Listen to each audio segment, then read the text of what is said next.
8వ కీర్తన మొదటి వచనం అందరం కలిసి అనుకున్నాం. పేజీ నెంబర్ 455 పాత నిబంధన. యెహోవా మా ప్రభువ, ఆకాశంలో నీ మహిమ కనపరచువాడా, భూమి అంతటా నీ నామం.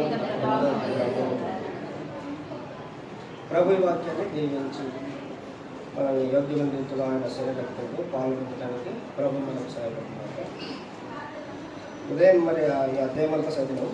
ఉదయం కాలం రాని వాళ్ళు మీరు తర్వాత చదువుకొని కీర్తన గ్రంథం 8వ కీర్తన. ఇది దావీదు రాస్తున్నాడు కీర్తన.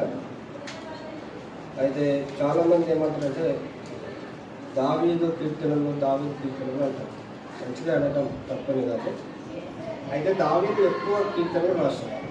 ఎందుకంటే ఆరాధికులమైన మనం బైబిల్లో ఎవరు ఏం రాశారనేది తెలియాలి మ్యాక్సిమం.